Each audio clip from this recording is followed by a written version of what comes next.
Imagine you've just thrown the greatest party in history. We're talking a 7-course dinner, fireworks over a private canal, Europe's most famous playwright performing a show written specifically for the night. The most powerful people in the country are all there, laughing, drinking, having the time of their lives. And you're the host. You planned all of this. You paid for all of this. You're standing at the top of the world. Now imagine that the very next morning, you're arrested. Not because you did something wrong that night, but because the party went too well. That actually happened. And the lesson buried in that story is something nobody teaches you in school. But it will affect every job, every career, every relationship with a boss or authority figure you will ever have. Today we're talking about Law 1 from Robert Greene's The 48 Laws of Power. And never outshine the master.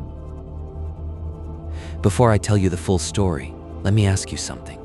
Have you ever worked really hard on something, nailed it, and then instead of getting praised, things just got weird? Your boss got distant. You stopped getting included in meetings. Maybe you even got passed over for a promotion that should have been yours. And you had no idea why, because you literally did everything right. Here's the uncomfortable truth. Sometimes doing everything right is the problem, not because your boss is a bad person necessarily, but because human beings, especially people in positions of power, are deeply, quietly insecure. And when someone below them starts shining too bright, something ugly gets triggered in them. They don't say it out loud. They'd never admit it. But they will absolutely act on it. Robert Greene wrote about this pattern after studying thousands of years of history, kings, generals, politicians, artists, and he found that this dynamic shows up over and over again across every culture, every era.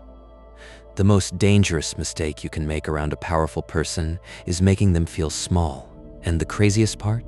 Most of the time, you're not even trying to. All right, let's go to France, 1661.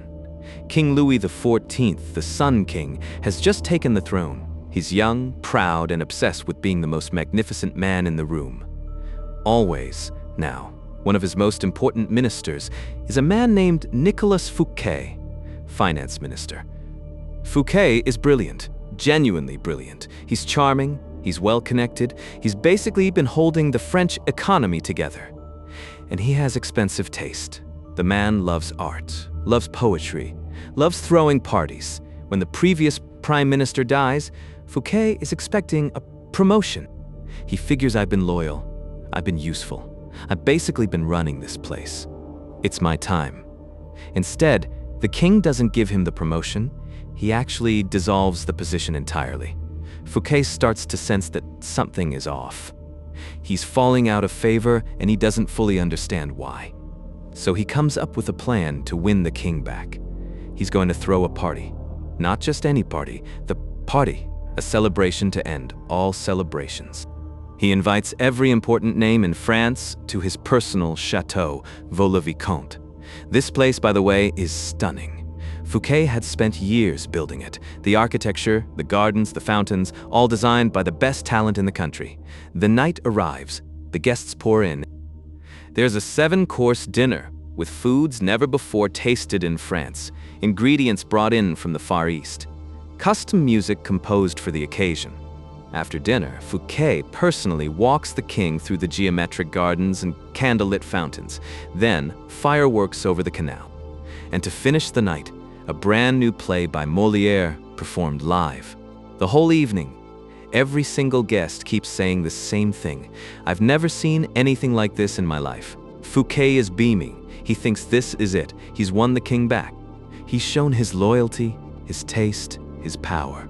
Surely the king sees now how valuable he is. But here's what was actually happening inside Louis XIV's head that night. Every new spectacle, every applause, every guest whispering about how extraordinary Fouquet was, it felt like a spotlight being pointed away from the king. Louis looked around and realized that his own subjects were more dazzled by his finance minister than by him. The King of France. The Sun King. And he couldn't stand it. He didn't say anything that night, of course. He smiled. He thanked Fouquet. He went home. The next morning, Fouquet was arrested. 3 months later, he was put on trial, charged with stealing from the royal treasury. which ironically, most of what he supposedly stole he had done on the king's behalf with the king's full knowledge. But that didn't matter. Louis needed a reason. Any reason. Fouquet was found guilty and sentenced to life in prison in the most remote jail in all of France, up in the Pyrenees Mountains. He never got out. He died there 20 years later, the man who threw the greatest party in history alone in a cell. And Louis? He took Fouquet's architects, his designers, his garden planner, all of it, and used them to build Versailles.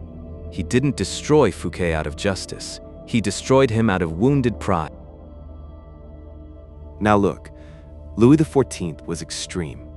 Your boss is probably not going to throw you in a mountain prison. But the psychology, that's everywhere. Think about it.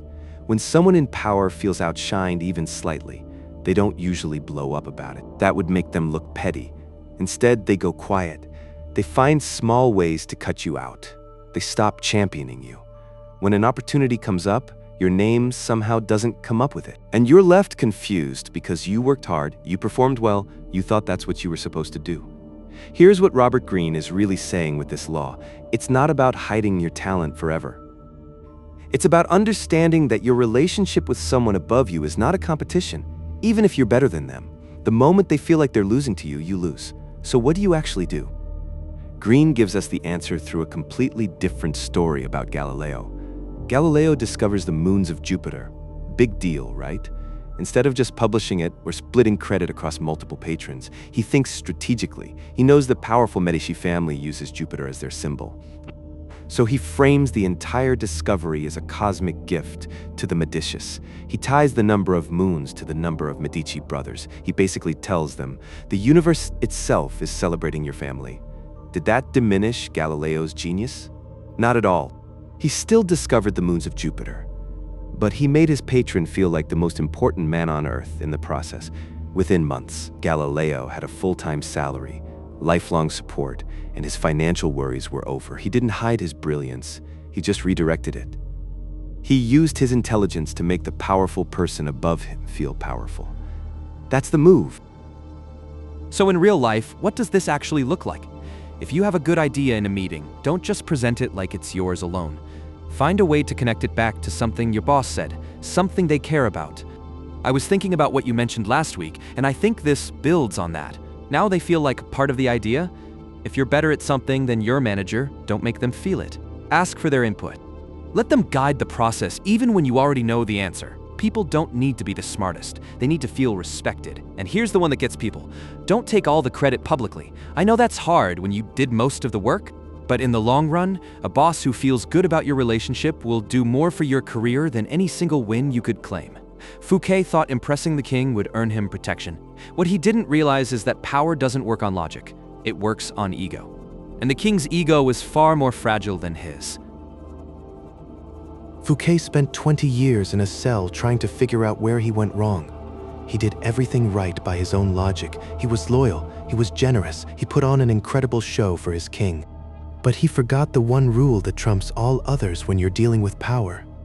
Never make the person above you feel small, even accidentally, even unintentionally. Make them feel like the sun, and you'll always have light. Robert Greene wrote 48 of these laws.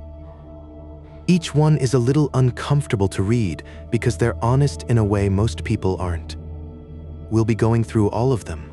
If you want to see the next one, subscribe and hit the bell. We're dropping these regularly. And if you've ever had a moment where you think you got punished for doing too good a job, drop it in the comments. I'd genuinely love to hear it. See you in the next one.